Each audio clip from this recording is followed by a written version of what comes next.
Sean todos bienvenidos a una nueva lección de tu canal Aula Más. A continuación estudiaremos los pasos necesarios para establecer estructuras de Lewis. Resulta que en una lección anterior estudiamos que las posibles estructuras que presenta una molécula se pueden determinar a partir de 8 reglas y habíamos mencionado que, pese a que se considerasen estructuras posibles, ello no significaba que, existiendo varias, todas fueran correctas. Era necesario entonces determinar cuáles de esas estructuras posibles son las correctas o reales, y para ello vamos a utilizar una serie de pasos con los que se busca establecer o determinar cuáles de aquellas estructuras posibles son las más estables y por ende las más correctas o reales. Recordemos que habíamos mencionado que el término posible hacía referencia a una especulación teórica, a una determinación mediante la teoría de lo que podía considerarse una estructura posible para una molécula, pero que dentro de estas posibles estructuras solo una sería correcta, es decir, solo una podría tener una existencia real. Bueno, pero para poder desarrollar estos pasos en la determinación de la mejor estructura de Lewis para una molécula, debemos utilizar la representación de kernel o notación electrónica de punto. ¿En qué consiste la representación de kernel? Es una forma sencilla de escribir la distribución electrónica, y para ello se utiliza el símbolo químico de los elementos, los cuales van a representar el núcleo, es decir, las partículas del núcleo, y los electrones internos o electrones que no pertenecen al último nivel o a la capa más externa, es decir, los electrones de valencia. Estos electrones de valencia van a estar representados alrededor del símbolo químico mediante puntos, por eso se denomina representación electrónica de puntos. Aquí tenemos el ejemplo del nitrógeno. Podemos considerar otros elementos. Para el nitrógeno, su distribución electrónica o configuración electrónica, de acuerdo a su número atómico Z igual a 7, es 1s2, 2s2 y 2p3. Podemos ver que el nitrógeno tiene entonces dos niveles de energía. En el primer nivel, correspondiente al subnivel 1s2, aquí el nitrógeno tiene dos electrones, pero en el nivel 2, constituido por los subniveles 2s y 2p, si sumamos los superíndices, es decir 2 y 3, nos da un valor de 5. Ese valor de 5 corresponde a los electrones de valencia o electrones del último nivel, que para el nitrógeno es el nivel 2, y esos 5 electrones son los que están representados mediante la notación electrónica de punto o representación de kernel.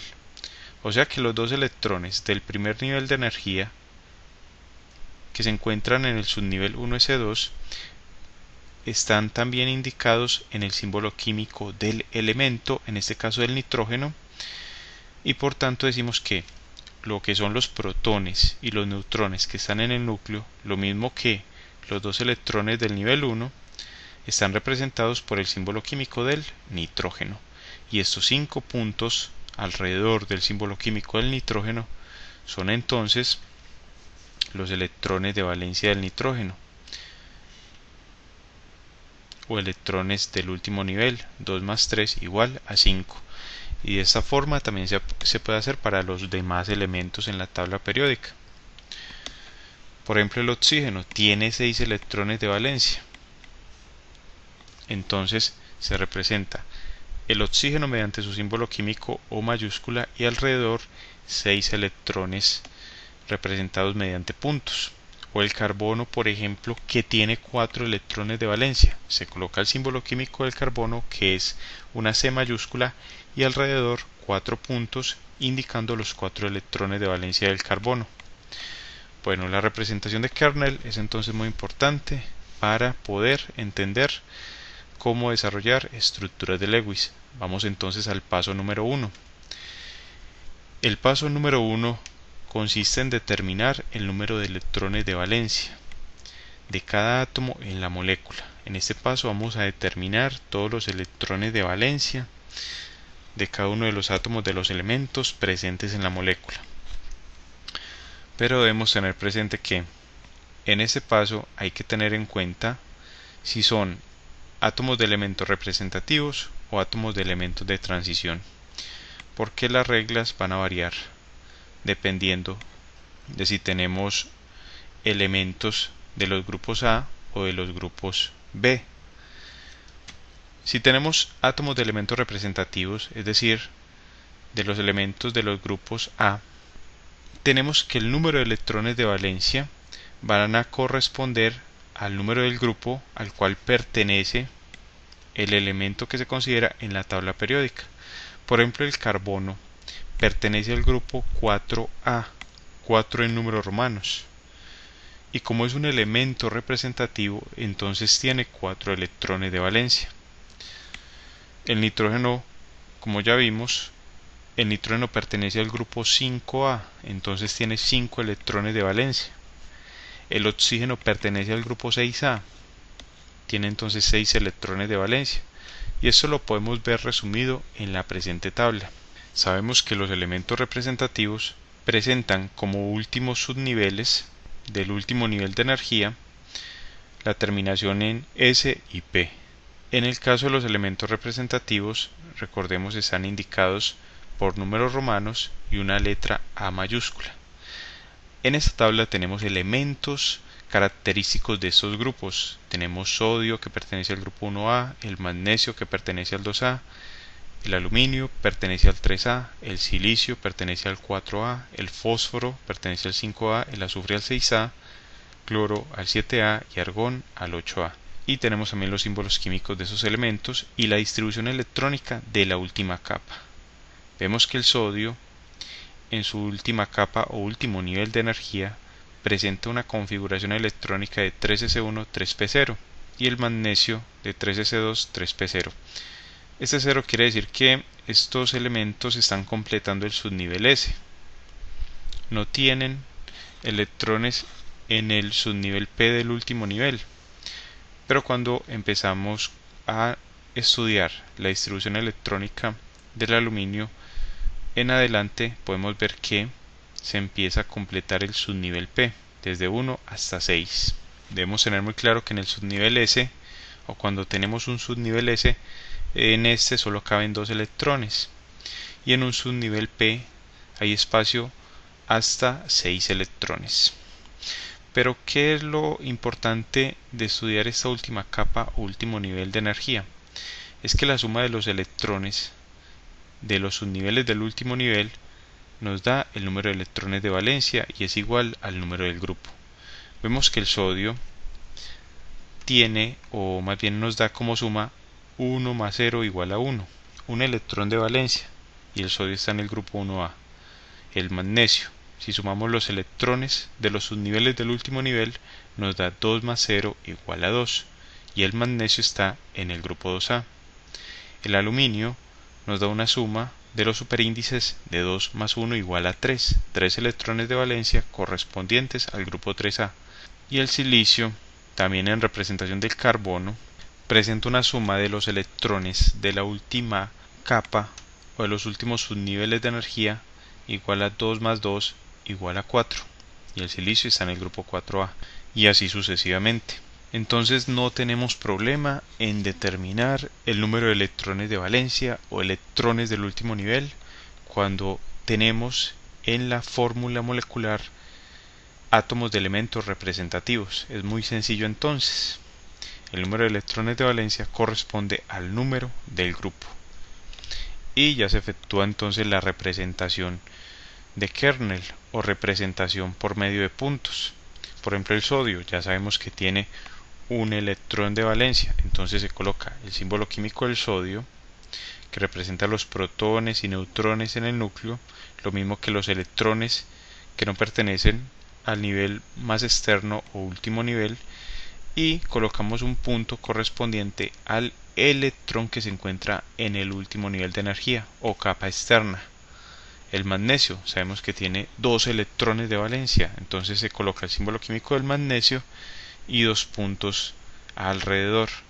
El aluminio tiene 3 electrones de valencia, el carbono 4, lo mismo el silicio, el nitrógeno 5 electrones de valencia porque está en el grupo 5A, el oxígeno 6 electrones de valencia porque está en el grupo 6A, el flúor 7 electrones de valencia porque está en el grupo 7A, el helio está en el grupo 8A, pero sabemos de la lección previa que el helio cumple la regla del dueto, no la regla del octeto. Entonces, cuando analizamos el helio, estamos analizando que él completa el subnivel 1s2, porque solo tiene un nivel, que es el 1, y en el nivel 1 solo hay un subnivel, que es el 1s, y en un subnivel s solo caben 2 electrones. Entonces, por eso el helio presenta una configuración de 2 electrones y así cumple la regla del dueto, que es la regla equivalente del helio, aplicable también al hidrógeno, al litio y al berilio, y que es una regla equivalente a la regla del octeto, que la cumplen ya los demás elementos químicos, como por ejemplo el neón, que está en el grupo 8A, lo mismo que el helio, pero el neón, lo mismo que el argón, el criptón y el xenón, presenta 8 electrones en su último nivel, es decir, 8 electrones de valencia. En el caso de los elementos de transición o elementos pertenecientes a los grupos tipo B, ya no hay una regla clara para determinar cuáles son los electrones de valencia que utiliza un elemento para formar un compuesto, porque resulta que, aunque estos elementos están completando el subnivel D de energía, los electrones del subnivel S, pertenecientes al nivel de energía más externo, se combinan con estos para ser utilizados como electrones de valencia. En el caso de los primeros elementos de transición, todos los electrones del subnivel D son electrones de valencia, pero a pesar de esto solo algunos de los electrones D son utilizados, siendo 6 el número máximo. Por ejemplo, en el caso del escandio, que está en el grupo 3B, tiene entonces 3 electrones de valencia, como vamos a ver.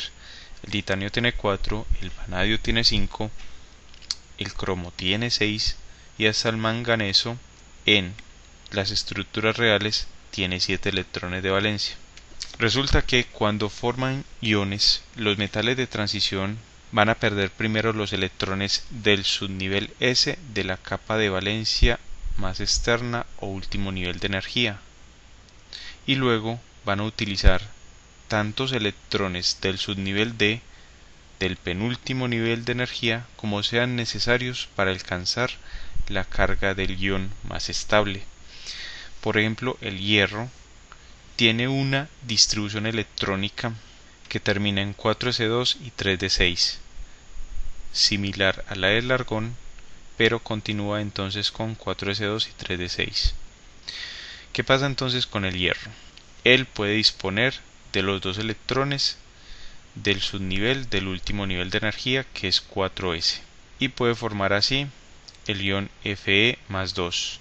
Vemos que cuando se forma el ion Fe más 2, o más bien cuando se combina, por ejemplo, con el oxígeno que le sustrae esos 2 electrones del subnivel 4s, él no ha tocado ningún electrón del subnivel 3d, pero sí va a formar otro tipo de compuesto, por ejemplo el otro óxido que forma, donde utiliza una valencia de más 3, él no solo pierde los 2 electrones de el subnivel del último nivel, que es el 4s, sino que también utiliza un electrón del subnivel D del penúltimo nivel de energía. Entonces su configuración electrónica cuando forma el ion Fe más 3 es 3d5. Por eso decimos que resulta algo complejo estudiar cuáles son los electrones de valencia que presentan los elementos de transición cuando forman compuestos. Esto es lo que le permite al hierro formar, por ejemplo, 2 óxidos o 2 sales binarias o 2 hidróxidos. La posibilidad que tiene no solo de utilizar los electrones del último nivel de energía, sino los del penúltimo nivel de energía. Aquí hicimos un análisis de los electrones de valencia según el número del grupo de los elementos de transición, empezando con el grupo 3b, tal cual como se encuentran en la tabla periódica, que es el primero de izquierda a derecha. Ese primer elemento con el que nos encontramos de izquierda a derecha cuando se trata de elementos de transición es el escandio, y la distribución electrónica de su última capa termina en 3d1, 4s2. Entonces el escandio, al igual que los demás elementos de transición, puede utilizar como electrones de valencia los dos electrones del subnivel 4s, perteneciente al último nivel de energía, que es el 4. Entonces tenemos que todos los elementos de transición tienen dos electrones de valencia fijos, pero resulta que ellos pueden utilizar, dependiendo del requerimiento, los electrones del subnivel del penúltimo nivel, que es el 3D, que es el que están completando, y es lo que los caracteriza como elementos de transición. Entonces el escandio, aunque cuente con 3 electrones de valencia, puede trabajar solo con 2, que son los del subnivel del último nivel, o puede trabajar con los 3 electrones, los del último y del penúltimo nivel. El titanio tiene la posibilidad entonces de utilizar los 2 electrones del subnivel del último nivel, que es el 4s, o también puede formar compuestos donde no solo utilice esos 2 electrones, sino también los 2 electrones del subnivel del penúltimo nivel, que es el 3d, y así sucesivamente nos podemos ir yendo hasta el manganeso. Aunque colocamos que los electrones de valencia del zinc, del cobre, son números elevados, realmente no utilizan toda esta cantidad. Es más, no suelen variar de entre 2 y 3 electrones. Vimos el caso del hierro, por ejemplo, que utiliza entre 2 y 3 electrones. Lo mismo el cobalto y el níquel. Entonces aquí en lugar de 9 y 10 podemos colocar, bueno, en lugar de, o sea, si fuéramos más específicos, por ejemplo para el hierro, como ya vimos, no colocaríamos 8 sino 2 y 3. Lo mismo para el cobalto, 2 y 3, y el níquel 2 y 3. Y ahí es donde el estudio de los electrones de valencia se relaciona directamente con el estado de oxidación, porque el estado de oxidación lo determina, en el caso de los metales de transición, cuántos electrones él puede ceder para combinarse con un no metal y formar un compuesto. Y esas son entonces algunas representaciones por puntos o representaciones de kernel. Podemos ver el escandio, que tiene la posibilidad de utilizar 3 electrones de valencia. El titanio, por lo general, él puede formar 2 óxidos, 2 hidróxidos, 2 sales binarias, porque él utiliza entre 4 y 3 electrones de valencia, como se ilustra. Vemos que aunque el titanio pertenece al grupo 4b, no solo puede utilizar 4 electrones como electrones de valencia, sino también 3. En el caso del cromo, el cromo, por ejemplo, tiene la posibilidad de utilizar ya sea 2, 3 o 6 electrones de valencia. Fijo, los elementos de transición utilizan 2 electrones de valencia, como ya hemos mencionado, que son los electrones del subnivel del último nivel, que es el 4s. Pero ellos pueden entonces tomar electrones del subnivel del penúltimo nivel, que es el 3d, según el requerimiento del compuesto que vayan a formar. Esa es la complejidad en el caso de los elementos de transición, y por eso nos hemos detenido tanto en este paso número 1, que es la determinación de los electrones de valencia, porque no es algo que se deba tomar a la ligera. Vamos entonces al paso número 2. Bueno, el paso número 2 consiste en determinar el número de electrones de enlace. Ya hemos determinado los electrones de valencia, según las consideraciones anteriores, para cada uno de los átomos de los elementos presentes en la molécula. Ahora vamos a determinar cuántos de esos electrones de valencia son utilizados para enlazar los átomos y formar la molécula. Para ello vamos a utilizar la siguiente expresión matemática, la cual es una fórmula estadística utilizada para determinar cuantitativamente cuántos electrones de los electrones de valencia se utilizan para formar enlaces. En esta fórmula tenemos que el número de electrones de enlace es igual a 8 por A más 2 por H menos EB. Y esta ecuación la vamos a indicar como la número 1. En esta fórmula, la letra A mayúscula indica el número de átomos presentes en la molécula distintos al hidrógeno. La H mayúscula indica el número de átomos de hidrógeno presentes en la molécula. Y EB es la suma total de electrones de valencia de todos los átomos según la fórmula molecular. Ya veremos más adelante un ejemplo para determinar la mejor estructura de Lewis posible para una molécula y cómo se aplica entonces esta ecuación. Por el momento solo nos remitimos a dar la expresión y explicarla, porque una cosa es estudiar la teoría y otra llevar a cabo la práctica en la determinación de las estructuras de Lewis. Bueno, con esta fórmula entonces determinamos el número de electrones de enlace y con ello pasamos al paso número 3, que es determinar el número de enlaces. ¿Cómo se determina el número de enlaces? Utilizando la ecuación 1 y teniendo presentes que si un enlace lo forman dos electrones de enlace, entonces el número de enlaces debe ser igual a la fórmula anterior dividida entre 2, porque si dos electrones me forman un enlace, entonces solo tengo que determinar el número de electrones de enlace y dividirlos entre 2. Entonces determinamos el número de electrones de enlace, los dividimos entre 2 y nos da el número de enlaces, y esta es la ecuación número 2. Y con esto pasamos al paso número 4, que es el dibujo del esqueleto estructural simétrico, o el establecimiento de cuál o cuáles son las posibles estructuras de Lewis, y para ello hacemos uso de la regla 1 estudiada en la lección previa sobre reglas para dibujar o establecer estructuras de Lewis, donde hablábamos del átomo central, de la formación de hidroxilos, de peróxidos, de los enlaces que pueden formar los átomos dependiendo del grupo al cual pertenecen. Entonces, en este paso número 4 es necesario revisar esas reglas y escribir las posibles estructuras de Lewis. ¿Cuáles son las posibles estructuras de Lewis? Claro está que en este paso número 4 solamente indicamos cuál va a ser el átomo central y dónde se ubicarían los demás átomos. Por ejemplo, si tenemos oxígenos, hidrógenos u otros que no sean correspondientes al átomo central.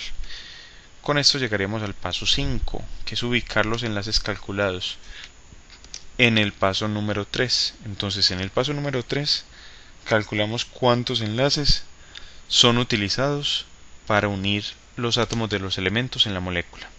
Y en el paso número 4 escribimos las posibles estructuras de Lewis, incluso si apareciesen estructuras resonantes, que son las estructuras posibles. Bueno, entonces en este paso 5 combinamos el paso 3, que son los enlaces calculados, y esos enlaces que hemos calculado en el paso 3 los vamos a ubicar entonces en las posibles estructuras de Lewis determinadas en el paso número 4. Vamos entonces al paso número 6, determinar las cargas formales. En diversas referencias bibliográficas se suele omitir este paso número 6, la determinación de las cargas formales. Sin embargo, es un punto muy importante, ya que nos permite definir puntualmente cuáles de las estructuras posibles son las correctas o son las reales. Antes de aplicar este paso debemos conocer qué son cargas formales, y decimos que una carga formal es la carga parcial de un átomo en una molécula, la cual es asignada al asumir que los electrones en un enlace covalente se comparten por igual entre los átomos, sin considerar aspectos referentes al concepto de electronegatividad. La carga formal es simplemente la carga parcial que va a tener el átomo cuando se encuentra unido a otros átomos, es decir, formando una molécula. Entonces puede que se formen unos centros o polos positivos y negativos, es decir, puede haber unos átomos que tengan una mayor tendencia a atraer los electrones de otro átomo. Entonces se puede formar una carga parcial sobre un átomo por su interacción con otros átomos. Y aquí no consideramos aspectos relativos a electronegatividad, solamente vamos a asumir que se trata de enlaces covalentes, es decir, donde se están compartiendo electrones por igual, aunque se formen centros polares. Vamos a ver cómo se determina la carga formal. La carga formal se determina para cada uno de los átomos presentes en la fórmula molecular. Pero ya no solo utilizamos la fórmula molecular, sino la fórmula estructural.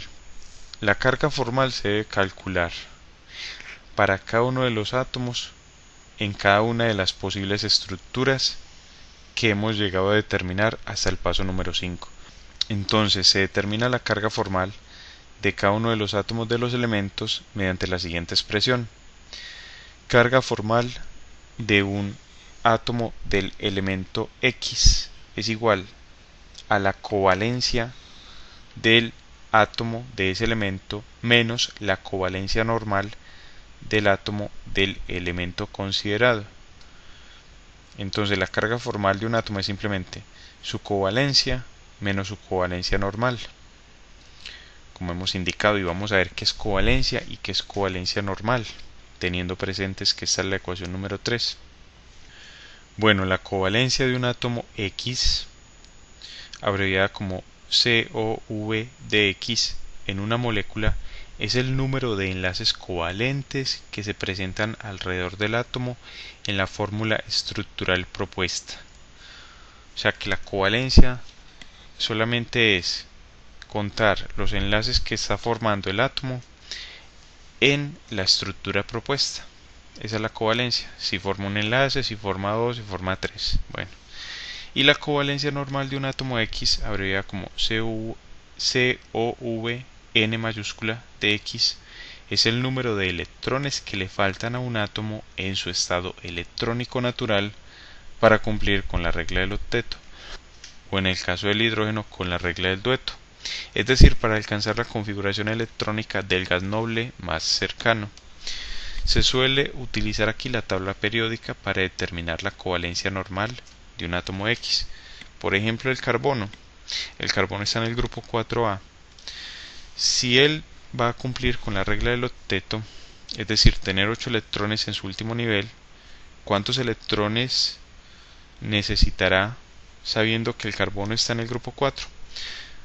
Pues bien, ya vimos que el carbono está en el grupo 4A, y como está en el grupo 4A, al ser un elemento representativo, tiene 4 electrones de valencia.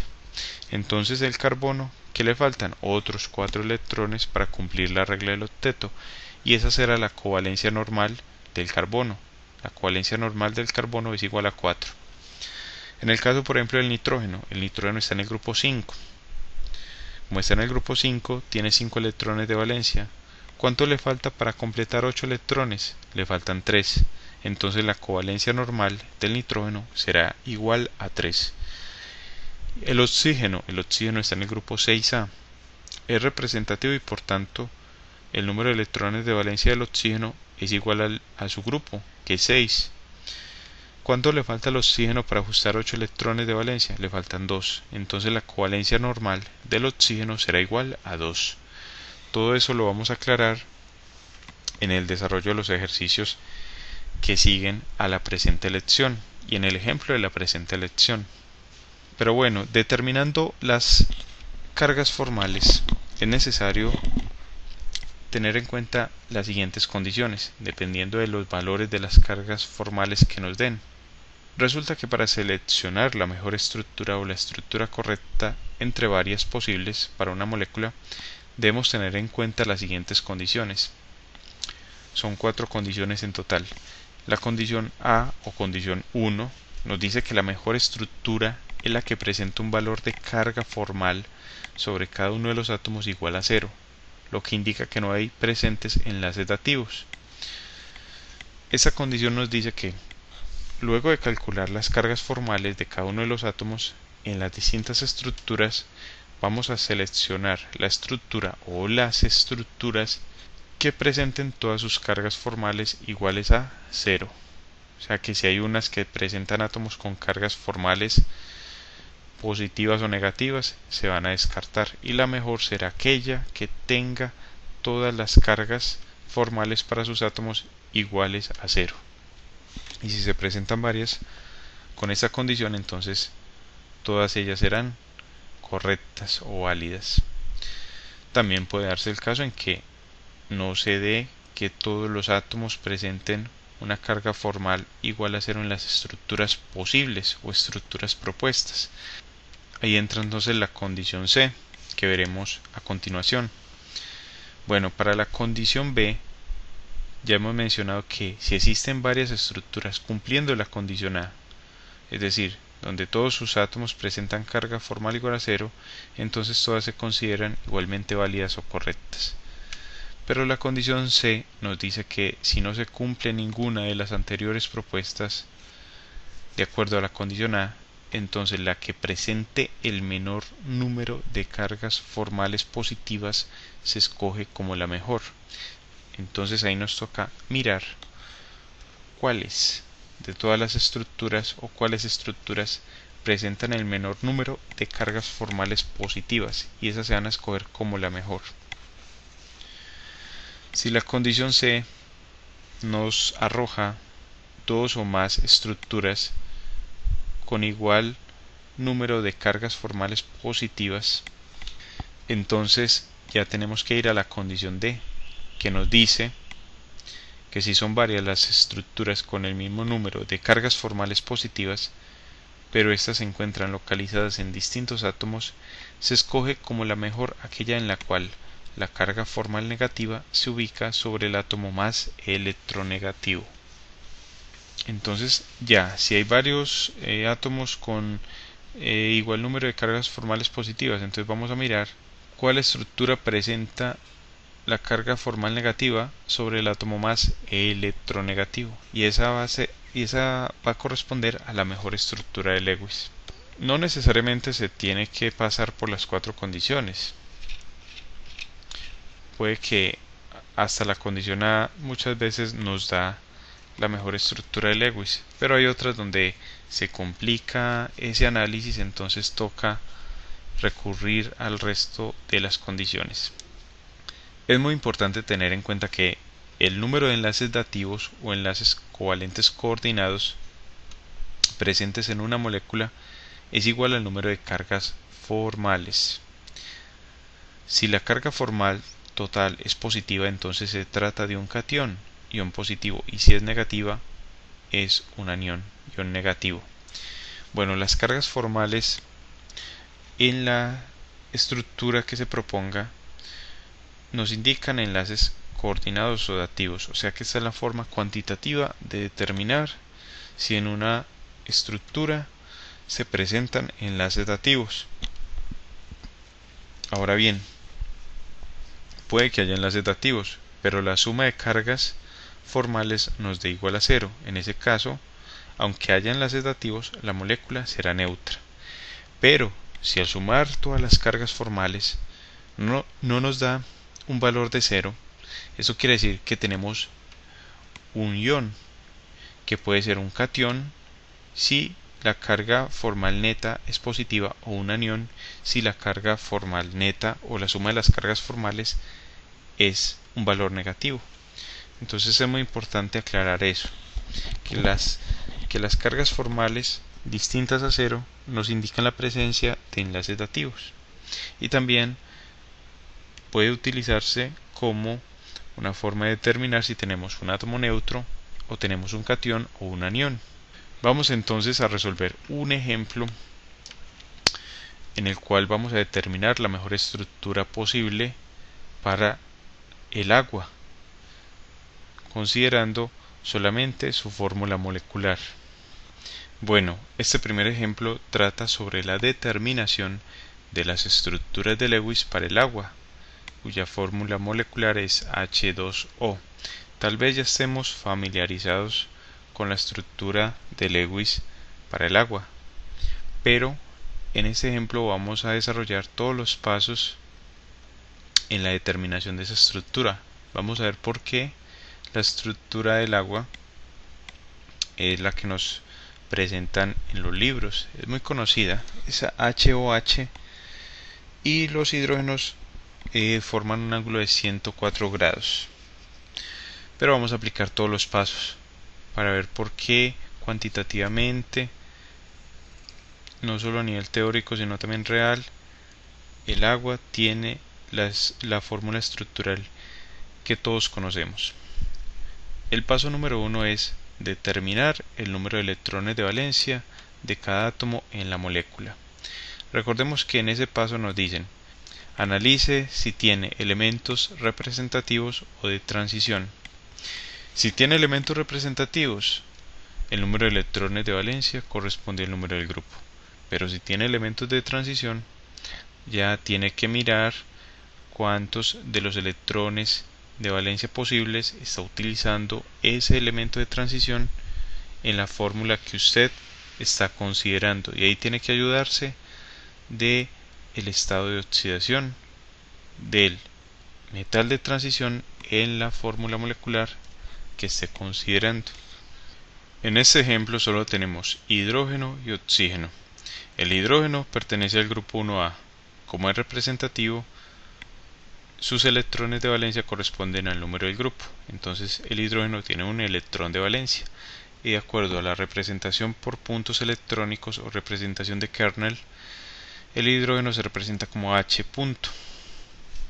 El oxígeno está en el grupo 6A, por tanto tiene 6 electrones de valencia, y su representación de kernel es el símbolo químico del oxígeno, que es O, y 6 puntos alrededor.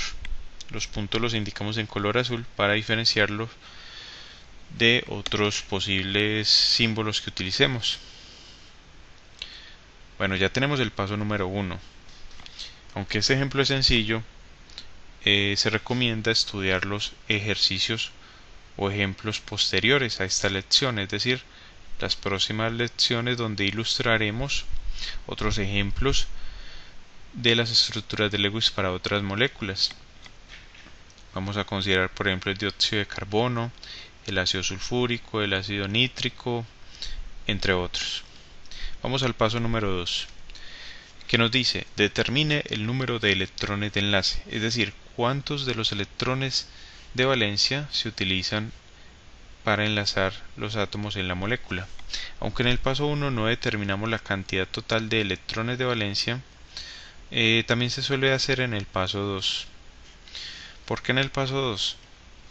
Porque de acuerdo con la ecuación 2, que ya vimos, se utiliza para determinar el número de electrones de enlace como igual a 8 por A más 2 por H menos EB. En esta ecuación nos piden con LB el total de electrones de valencia. Pero bueno, no nos adelantemos a este término en la expresión. Primero determinemos cuánto es el valor de A para determinar el número de electrones de enlace.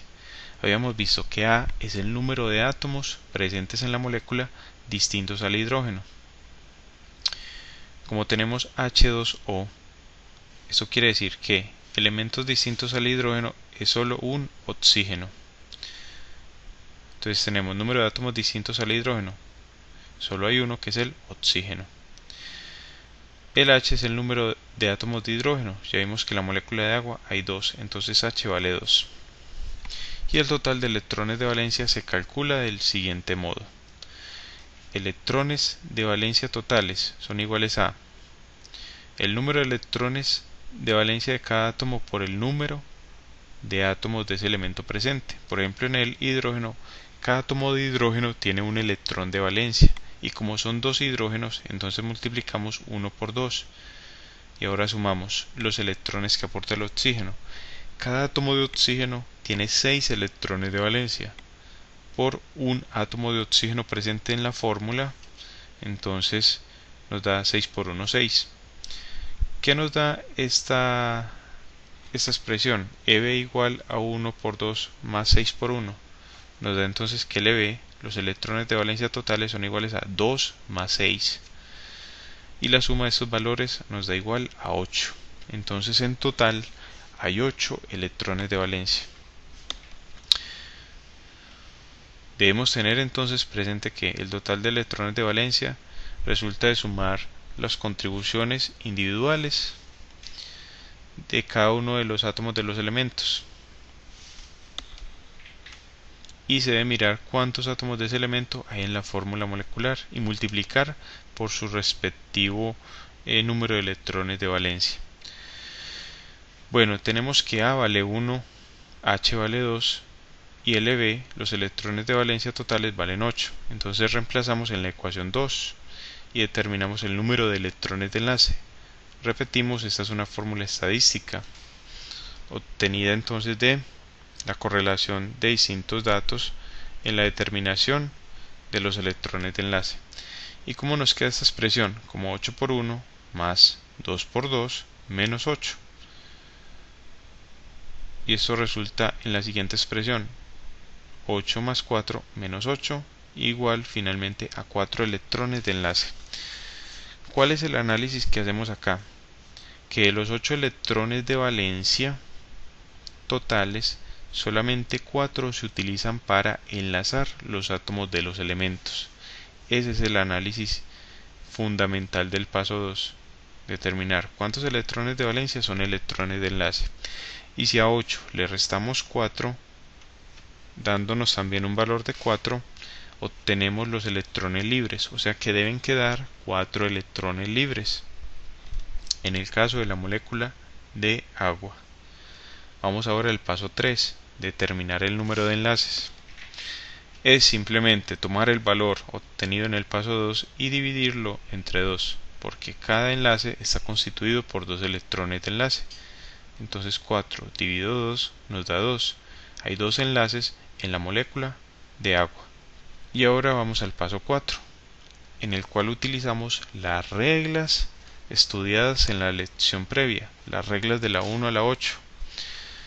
¿Cuáles de esas reglas se utilizan? En este caso, depende de los átomos presentes, pero por lo general, la regla 1 siempre se debe aplicar, porque es la puerta de entrada para dibujar la estructura de Lewis. Debemos mirar cómo se cumple primero la regla 1. Recordemos que la regla 1 nos dice que el átomo central debe ser el menos electronegativo y que el hidrógeno y el flúor nunca van a ser átomos centrales. Entonces, aunque en la tabla periódica podemos encontrarnos con que el hidrógeno presente un menor valor de electronegatividad que el oxígeno, el hidrógeno no va a ser central, porque por la regla 1 el hidrógeno nunca puede ser central. Entonces el que tiene que ser central es el oxígeno. Vemos que en la primera estructura dibujada tenemos hidrógeno, oxígeno, hidrógeno, con oxígeno en el centro. Y vemos que si dividiéramos esta estructura a la mitad, obtenemos dos partes idénticas, o sea que cumple el principio de simetría. La segunda estructura dibujada no cumple la regla 1, porque el hidrógeno está en el centro, HHO. El hidrógeno no puede ser central y no se forma una estructura simétrica, porque al dividirla en dos no se obtienen dos partes idénticas. Entonces ya tenemos que la estructura que cumple es aquella que tiene el oxígeno en la mitad y los hidrógenos a los lados. Vamos ahora a combinar el paso 3 y el 4. El paso 3 nos dice que hay dos enlaces en la molécula de agua, y el paso 4 que la estructura debe tener el oxígeno en el centro y los hidrógenos a los lados. En el paso 5 entonces ubicamos los enlaces calculados en el paso 3 en la estructura del paso 4 y ya hemos determinado que son dos enlaces. Los dos enlaces los indicamos con dos líneas en color azul. Vamos al paso 6, en la determinación de las cargas formales sobre cada átomo en la estructura de Lewis obtenidas. Resulta que hay casos en los que se obtienen varias estructuras de Lewis posibles. En este ejemplo, en el ejemplo de la molécula de agua, vimos que solo hay una posible estructura, una posible reacomodación de los átomos presentes en dicha molécula. Entonces, cuando sucede esto, cuando solo hay una estructura posible, esta se considera como la estructura correcta. Como es la estructura correcta, se suele omitir entonces el cálculo de las cargas formales. Por eso, como habíamos mencionado previamente, en muchos libros se suele llegar solo hasta el paso 5 y se omite el paso 6, pero para ser estrictos hay que hacer el paso 6, determinar las cargas formales si tenemos varias estructuras de Lewis posible. Entonces en el paso 6 nos dedicamos solamente a ubicar los electrones que quedaron libres, que son 4, y los indicamos como puntos.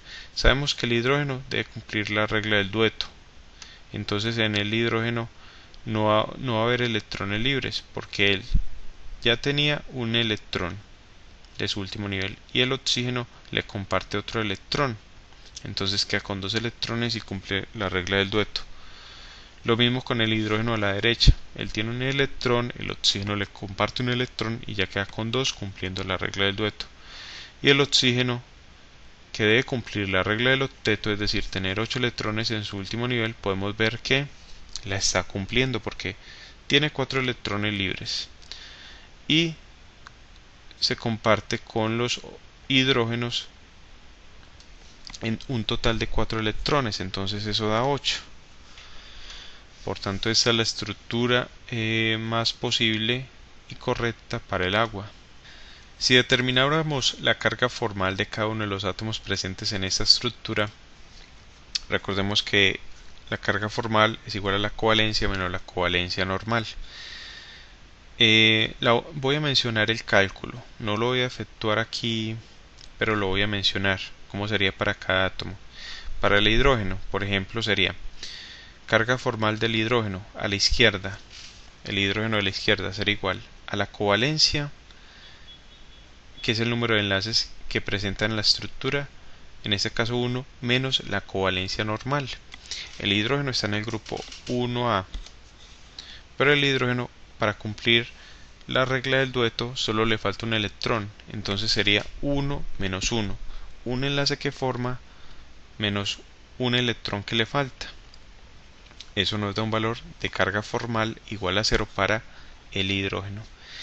Como la estructura es simétrica, para el otro hidrógeno su carga formal también será 0, porque será la covalencia, que es 1, igual a un enlace que forma, menos la covalencia normal, que es 1, porque el hidrógeno solo le falta un electrón para cumplir la regla del dueto.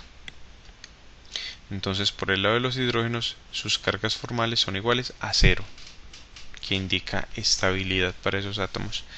Y el oxígeno, si vamos a determinar su carga formal, recordemos que será igual a la covalencia del oxígeno. La covalencia es el número de enlaces que forman la molécula. El oxígeno está formando 2 enlaces, uno en forma respectiva con cada hidrógeno. Entonces el oxígeno en esta estructura tiene 2 enlaces, menos la covalencia normal del oxígeno, es decir, el número de electrones que le faltan de acuerdo a su ubicación en la tabla periódica para cumplir la regla del octeto. Ahí analizamos, el oxígeno está en el grupo 6, por tanto le faltan 2 electrones para completar 8. Entonces 2 enlaces menos 2 electrones que le faltan nos da igual a 0. La carga formal del oxígeno en la molécula de agua es igual a 0.